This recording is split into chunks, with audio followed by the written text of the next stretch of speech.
হাওড়ার ডাম্পিং গ্রাউন্ডে বিস্ফোরণের ঘটনায় ইতিমধ্যেই আতঙ্ক ছড়িয়ে দিয়েছে এলাকাবাসীর মধ্যে। বিস্ফোরণের ফলে একাধিক বাড়িতে দেখা দিয়েছে ফাটল, এমনকি ঘর ছেড়ে চলে যেতে বাধ্য হয়েছে বহু পরিবার।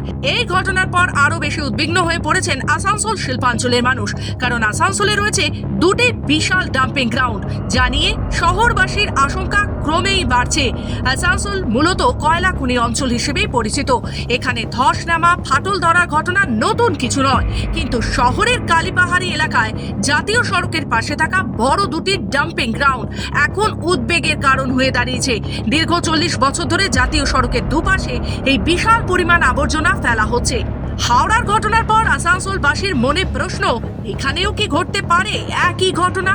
কারণ এই ডাম্পিং গ্রাউন্ডগুলোর পাশেই রয়েছে ব্যস্ততম 19 নম্বর জাতীয় সড়ক ও জনবসতি এলাকা।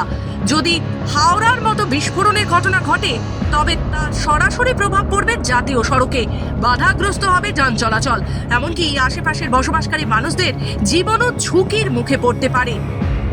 বলে রাখা ভালো, রাজ্যের দ্বিতীয় বৃহত্তম পৌর নিগম হলো আসানসোল পৌর নিগম। সূত্রে খবর, পৌর নিগমের 106টি ওয়ার্ডের মধ্যে 40টি ওয়ার্ডের আবর্জনা ফেলা হয় কালীপাহাড়ির ডাম্পিং গ্রাউন্ডে। প্রতিদিন প্রায় 120টি গাড়িতে করে আবর্জনা এখানে নিয়ে আসা হয়। এত বিপুল পরিমাণ বর্জ্য জমা হওয়ার ফলে এখানেও যে বড় বিপদ ঘটতে পারে তা বলছেন বিশেষজ্ঞরা। অপরদিকে হাওড়ার ঘটনার প্রেক্ষিতে আসানসোল দক্ষিণের বিজেপি বিধায়ক অগ্নিমিত্রা পাল আশঙ্কা প্রকাশ করেছেন যে হাওড়ার মতো ঘটনা আসানসোলেও ঘটতে পারে, যে কোনো সময়তেই ঘটতে পারে। আর আসানসোল তো হচ্ছে মাইনিং এরিয়া, এখানে তো পুরো আসানসোল রানীগঞ্জ ভেতরে কয়লা বের করে করে সব ফাঁক করে দিয়েছে। এমনিতেই বলে যে কোনো সময় আসানসোল রানীগঞ্জ ধসে যাবে, কারণ ভেতরে কোনো মানে পুরো খোকলা। তো এই অবস্থাতে যেখানে হাওড়াতেই বলুন বা আসানসোলেই বলুন বা পশ্চিমবঙ্গের যেখানেই বলুন, যেখানে ফাটল ধরছে বা হয়ে যাচ্ছে, মানে ব্লাস্টের জন্য মানে ডিস্ট্রাকশন হচ্ছে, সেখানে তো প্রশাসনে তো এটা মাথায় দেওয়া দরকার না।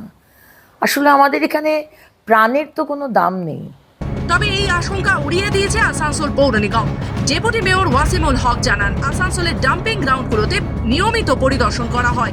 পৌর নিগমের নির্দিষ্ট দপ্তরের আধিকারিকেরা সারা বছরই নজরদারি চালান, ফলে এখানে তেমন কোনো বিপদের সম্ভাবনা নেই। ওটা আমাদের নজরদারিতে সবসময় থাকে, এবং আমাদের ওইটা তো প্রজেক্টও লেগে আছে যে সুরা থেকে যেটা হচ্ছে সেটা দেখছিলাম যে ওইখানে কাজও চলছে, যে তাড়াতাড়ি ডাম্পিং গ্রাউন্ডটা ক্লিয়ার করা হোক, সেটা নজরদারিতে আছে, যেরকম কোনো ঘটনা না। তবে শুধু বর্তমান পরিস্থিতি নয়, 2007 সালেও কালীপাহাড়ির এই ডাম্পিং গ্রাউন্ডের পাশে বড়সড় ধসের ঘটনা ঘটেছিল। সেই সময় ধসের কারণে জাতীয় সড়কে ফাটল দেখা গিয়েছিল, ফলে বিশাল প্রভাব পড়েছিল যান চলাচলে। সেই ঘটনার পর দীর্ঘ বছর কেটে গেল, ডাম্পিং গ্রাউন্ডের নিরাপত্তা নিয়ে কতটা পদক্ষেপ নেওয়া হয়েছে তা নিয়ে সংশয় থেকেই যাচ্ছে। আসানসোল থেকে রাহুল পাসওয়ানের রিপোর্ট, খবর বাংলা।